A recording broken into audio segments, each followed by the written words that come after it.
Avant de commencer, dites dans les commentaires d'où vous regardez cette vidéo.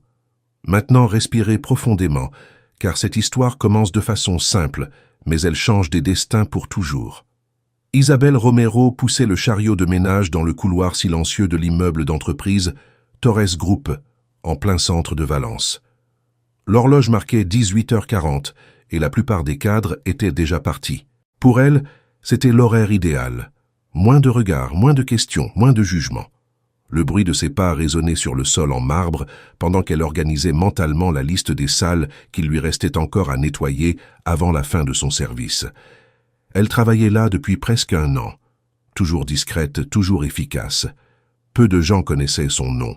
Pour la majorité, elle n'était que la dame de ménage. Isabelle s'y était habituée. Cela ne faisait plus aussi mal qu'avant. Cela ne faisait plus que fatiguer. Ce soir-là, en entrant dans la salle de réunion du dernier étage, elle remarqua quelque chose d'inhabituel. Les lumières étaient encore allumées et un dossier en cuir était resté ouvert sur la grande table centrale. Étrange. Normalement, cette salle était fermée à clé hors des heures de bureau. Isabelle hésita. Elle ne voulait pas créer de problème. Elle s'approcha prudemment, décidée à simplement vider les poubelles et à ressortir vite. C'est alors que le téléphone fixe posé au centre de la table se mit à sonner. Isabelle s'arrêta net. Son cœur s'accéléra. Ce n'était pas à elle de répondre au téléphone. Jamais. Mais l'appareil sonnait sans discontinuer, brisant le silence de tout l'étage. 1 sonnerie, 2, 5, 10. Elle regarda autour d'elle, comme si quelqu'un allait surgir d'un instant à l'autre. Rien. Ça doit être important, murmura-t-elle pour elle-même. Après presque 1 minute d'insistance, elle prit une grande inspiration, retira ses gants et décrocha. Torres Group. Bonsoir, dit-elle en espagnol, essayant de paraître professionnelle. De l'autre côté du fil, une voix masculine répondit sans hésiter, en arabe. Isabelle sentit son sang se glacer 1 seconde. « Je cherche Monsieur Mauricio Torres, c'est urgent. » Sans réfléchir, presque par réflexe, Isabelle répondit dans la même langue, avec une prononciation impeccable. « Monsieur Mauricio n'est pas disponible pour le moment. Puis-je prendre un message ?» Un silence immédiat se fit à l'autre bout. « Vous parlez arabe ?» demanda l'homme visiblement surpris. « Oui, monsieur, répondit-elle naturellement. À qui ai-je l'honneur ?»« Nasser Al-Mansour de Dubaï. J'essaie de le joindre depuis plusieurs jours. Il s'agit d'une proposition stratégique. » Pendant qu'Isabelle parlait, sans qu'elle s'en rende compte, la porte vitrée de la salle s'ouvrit lentement. Mauricio Torres était revenu dans l'immeuble pour récupérer des documents oubliés. Propriétaire du groupe, millionnaire respecté, il circulait rarement hors des heures de bureau. En entendant une voix féminine parler arabe couramment dans la salle, il s'immobilisa. Il resta là, figé. Il reconnaissait cette langue. Il avait étudié l'arabe pendant des années, mais il savait reconnaître quand quelqu'un la maîtrisait vraiment, et cette femme la maîtrisait vraiment. Mauricio resta là, à observer, sans interrompre. « Je comprends, monsieur Al-Mansour », disait Isabelle, en notant quelque chose sur un carnet. « Puis-je confirmer qu'il s'agit d'un projet international ?»« Oui. » « Un investissement initial de 50 millions. Il faut que je parle avec lui personnellement cette semaine encore. »« Je veillerai à ce que monsieur Mauricio reçoive ce message dès que possible, » répondit-elle. « Souhaitez-vous qu'il vous rappelle ce soir ?»« Si possible, oui. C'est une opportunité sensible au temps. » Mauricio sentit un choc lui parcourir le corps. 50 millions, ce nom. Cet investisseur. Il essayait de prendre contact avec Nasser depuis des mois, sans succès. Et son employé de ménage venait d'ouvrir la porte qu'il n'arrivait pas à déverrouiller. Isabelle conclut poliment la conversation, remercia, nota le numéro et se retourna pour quitter la salle. Elle manqua de faire tomber le carnet en voyant Mauricio debout à quelques pas d'elle. « Monsieur Mauricio, » dit-elle effrayée. « Je peux expliquer. » Mauricio ne parla pas tout de suite. Il l'observait comme s'il voyait une autre personne. « Vous venez de prendre un appel en arabe courant. »« Dans mon bureau, » dit-il enfin. Isabelle baissa les yeux. Le téléphone n'arrêtait pas de sonner. « J'ai pensé que c'était important. »« Important ?» répéta-t-il en prenant le carnet avec les notes. « Isabelle, savez-vous à qui vous avez parlé ?»« Nasser Al-Mansour, de Dubaï.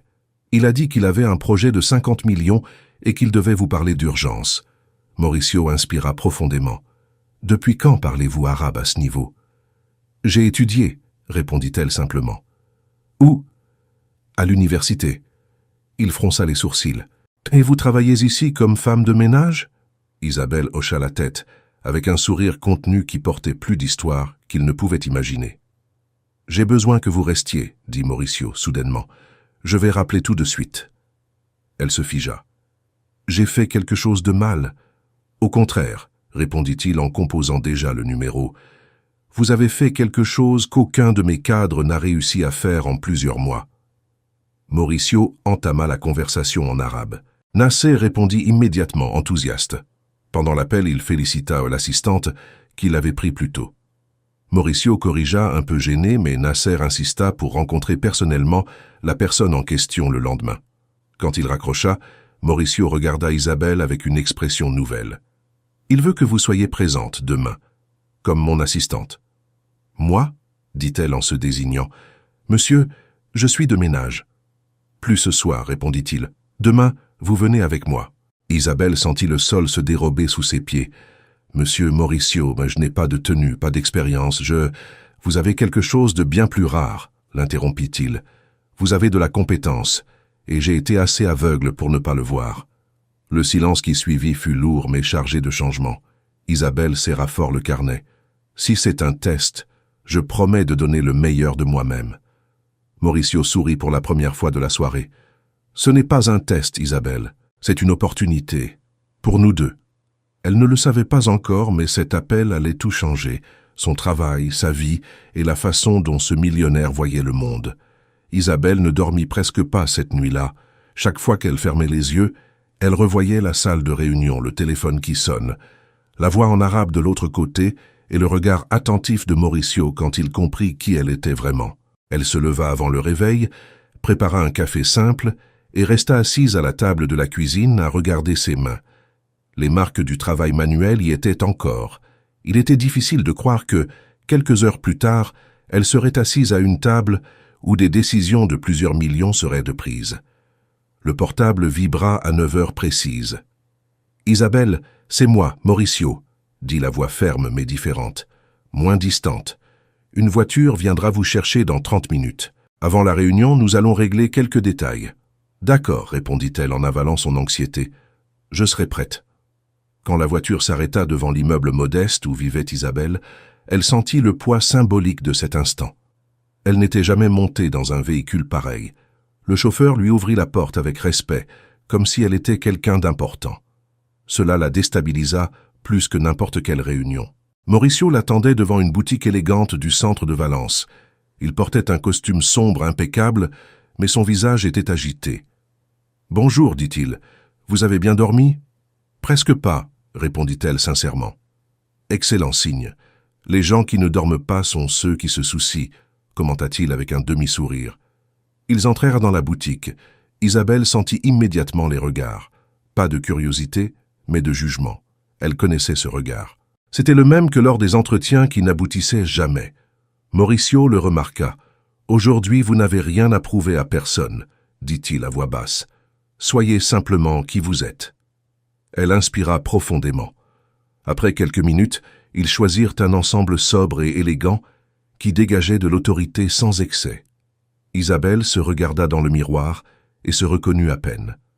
Ce n'était pas un déguisement. C'était elle, dans une version que le monde n'avait jamais permis de voir. « Vous êtes parfaite », affirma Mauricio, « allons-y. » Sur le trajet jusqu'au bâtiment où aurait lieu la réunion, Mauricio expliqua les points principaux du projet. Isabelle écouta attentivement, posa des questions précises, ajouta des observations culturelles qu'il n'avait jamais envisagées. « Vous avez déjà travaillé avec des investisseurs arabes ?» demanda-t-il impressionné. « Pas directement, » répondit-elle, « mais j'ai étudié beaucoup de cas. L'erreur la plus courante est de croire que la langue suffit. Ce n'est pas le cas. Le respect culturel passe avant tout contrat. » Mauricio hocha la tête, absorbant chaque mot. À leur arrivée dans la salle de réunion, Nasser Al-Mansour les attendait déjà. Grand, élégant, regard vif. Quand il vit Isabelle, il sourit immédiatement. « Quel plaisir de vous revoir, » dit-il en arabe. « J'ai été très impressionné hier. »« L'honneur est pour moi, » répondit Isabelle avec une assurance tranquille. Pendant la réunion, Isabelle ne se contenta pas de traduire. Elle expliqua les intentions, apaisa les tensions, reformula des phrases qui auraient pu être mal perçues. Quand l'un des investisseurs émit des doutes sur l'expansion européenne, ce fut Isabelle qui répondit en reliant cultures, valeurs et attentes. Mauricio observait en silence, admiratif. Chaque phrase d'elle fermait des portes qu'il ne savait même pas ouvertes. 2 heures plus tard, l'accord préliminaire était conclu. « J'ai une condition, dit Nasser en appuyant les bras sur la table. Je veux qu'Isabelle soit consultante culturelle du projet. Pas seulement aujourd'hui, pendant toute la phase initiale. » Isabelle sentit son cœur s'emballer. « commença-t-elle, mais Mauricio parla le premier. « J'accepte. » Nasser sourit, satisfait. Quand la réunion se termina, les investisseurs se saluèrent. La salle retomba dans le silence. « Vous rendez-vous compte de ce qui vient de se passer ?» demanda Mauricio. « Je crois, » répondit Isabelle encore sonnée, « mais ça semble irréel. Isabelle, vous avez sauvé cet accord, et plus que cela, vous m'avez montré quelque chose que je n'avais pas vu depuis longtemps, quelqu'un qui comprend les gens, pas seulement les chiffres. » Elle hésita. « Monsieur Mauricio, il faut que je sois honnête. »« Appelez-moi Mauricio, » dit-il sans réfléchir. « Mauricio, je ne veux pas occuper une place qui ne m'appartient pas. Je suis toujours employé de ménage. » Il la regarda fixement. « Vous n'appartenez pas à un poste. C'est le poste qui doit vous appartenir, et j'ai échoué à le voir avant. » Isabelle sentit quelque chose se briser à l'intérieur. Des années d'invisibilité commençaient à s'effondrer. « Je veux vous proposer quelque chose, » continua-t-il, « un contrat temporaire de consultante linguistique et culturelle, avec un salaire juste, si vous acceptez. » Elle inspira profondément. « J'accepte. » Dans les jours qui suivirent, Isabelle se plongea dans le projet. Elle étudiait, analysait, proposait des solutions. Mauricio, de son côté, commença à voir son propre travail différemment. Il ne décidait plus seul, il écoutait, il apprenait. Entre réunions et cafés tardifs, ils se mirent à parler de la vie. Isabelle raconta l'université, les entretiens ratés, la fatigue d'être toujours sous-estimée. Mauricio parla de la pression de diriger un empire, de la solitude que l'argent ne résout pas. « C'est drôle, » dit-il un soir. « J'ai toujours cru que j'avais tout. »« Et maintenant ?» demanda-t-elle. « Maintenant, je me rends compte que j'avais du succès, mais pas de vision. » Le projet avançait rapidement. Nasser proposa qu'Isabelle se rende à Dubaï pour découvrir les opérations locales. Un contrat de 6 mois, un salaire qu'elle n'avait jamais imaginé. « Vous devriez y aller, » dit Mauricio en essayant de paraître neutre. « Et vous ?» demanda-t-elle. Il hésita. « Je resterai ici à gérer l'entreprise. » Un silence chargé s'installa. « Ça change tout, » dit Isabelle. « Ça change, oui, concéda-t-il. Mais ça ouvre aussi des possibilités. » La veille du départ, ils s'assirent dans un café discret, loin des bureaux et des formalités. « J'ai peur, » avoua Isabelle. « Pas du travail. De perdre ce que je suis en train de devenir ici. » Mauricio la regarda intensément. « Vous ne vous perdrez pas. Vous allez vous élargir. » Elle sourit, émue. « Et nous ?» Il inspira profondément. « Nous allons découvrir, sans promesse vide, mais avec vérité. » Isabelle tendit la main. Il la prit. Dans ce geste simple, il y avait plus d'engagement que dans n'importe quel contrat millionnaire. Elle partit 2 jours plus tard. À l'aéroport, avant d'embarquer, elle regarda Mauricio. « Merci de m'avoir vu, » dit-elle. « Merci de m'avoir appris à regarder, » répondit-il. L'avion décolla. Aucun des deux ne savait exactement ce qui les attendait. Mais tous deux étaient certains d'une chose. Cet appel pris par hasard avait transformé 2 vies pour toujours. Dubaï accueillit Isabelle avec une chaleur intense et un sentiment d'irréalité. Les tours de verre reflétèrent le soleil comme des miroirs géants, et tout semblait trop grand pour quelqu'un qui, quelques semaines plus tôt, poussait un chariot de ménage dans des couloirs silencieux. Pourtant, en traversant le hall de l'hôtel où elle logeait, Isabelle ne se sentit pas petite. Elle se sentit prête. Les premiers jours, elle fut observatrice.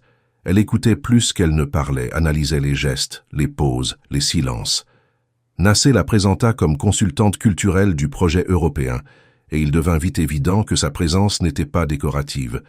Chaque réunion se déroulait mieux quand Isabelle était à la table. Elle traduisait les mots, mais surtout les intentions. Lors d'une réunion décisive, Quand deux investisseurs divergèrent sur l'adaptation culturelle du projet à Valence, Isabelle intervint avec fermeté et respect.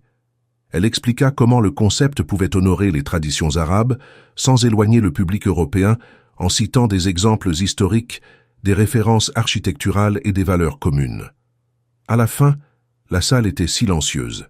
« C'est exactement ce dont nous avons besoin », dit l'un des investisseurs. « Quelqu'un qui construise des ponts. » Nassé sourit, fier. Au bout du premier mois, le projet avançait solidement. Isabelle n'était plus vue comme un soutien, mais comme une leader. Elle reçut des propositions, des félicitations, des invitations. Pourtant, chaque soir, elle parlait avec Mauricio. Les conversations étaient longues, sincères, parfois silencieuses. Aucun des deux ne prétendait que c'était facile, mais ils ne prétendaient pas non plus que ça ne valait pas la peine. « Je rentre dans 2 semaines, » dit Isabelle lors d'un appel. « Il faudra qu'on parle en personne. »« Je t'attendrai, » répondit Mauricio, « pas comme patron, comme quelqu'un qui choisit de rester. » Quand Isabelle revint à Valence, Mauricio l'attendait à l'aéroport. Pas de fleurs, pas de discours. Juste une étreinte longue, ferme, réelle. Là, tous deux comprirent qu'ils n'étaient plus les mêmes personnes. Dans les jours qui suivirent, ils s'assirent pour parler sans hâte. Isabelle raconta Dubaï, les propositions, l'avenir qui s'ouvrait. Mauricio parla de l'entreprise, des changements internes, de la façon dont il commençait à repérer les talents invisibles autour de lui. « Je veux te faire une proposition, » dit-il enfin, « professionnelle et personnelle. » Isabelle le regarda attentivement. « Je veux que tu diriges le département international d'ici, avec une vraie autonomie. Et... » Il inspira profondément. « Je veux construire une vie avec toi, sans cachet, sans hiérarchie, sans peur. » Isabelle sentit ses yeux s'embuer. « Moi aussi, répondit-elle, mais seulement si nous restons toujours vrais l'un avec l'autre. »« Toujours, dit-il. » Le contrat avec Nasser fut officiellement signé quelques semaines plus tard, avec Isabelle comme consultante principale et passerelle entre Dubaï et l'Europe. Mauricio devint partenaire stratégique du projet. L'annonce parut dans la presse spécialisée. Beaucoup furent surpris de voir Isabelle Romero sur la photo. Certains se souvenaient vaguement de « la dame de ménage ». Désormais, elle était une référence. Le jour de la signature finale, Nasser leva un toast. « Aux affaires réussies, dit-il, et aux personnes qui savent écouter avant de parler. » Isabelle sourit. Mauricio lui prit la main. Des mois plus tard, la routine était intense, mais équilibrée. Isabelle travaillait avec les langues, les cultures et les gens. Mauricio dirigeait avec plus d'humanité. L'entreprise grandissait mais sans dévorer ceux qui la construisaient. Un soir, assis sur la terrasse de la maison, Mauricio rompit le silence. « Tu sais que tout a commencé avec un appel téléphonique, n'est-ce pas ?»« Je sais, » répondit Isabelle, « mais ce n'est pas le téléphone qui a tout changé. C'est toi qui t'es arrêté pour écouter. » Il sourit. « Et toi qui as eu le courage de parler. » Là, sous le ciel tranquille de Valence, il n'y avait plus de doute, plus de peur, plus de dette émotionnelle. Seulement 2 personnes qui s'étaient vues au bon moment. Isabelle n'était plus invisible, Mauricio n'était plus aveugle. Et ensemble, ils avaient appris que le talent reconnu change des destins, mais que le respect change des vies. L'histoire ne continuait pas. Elle était complète.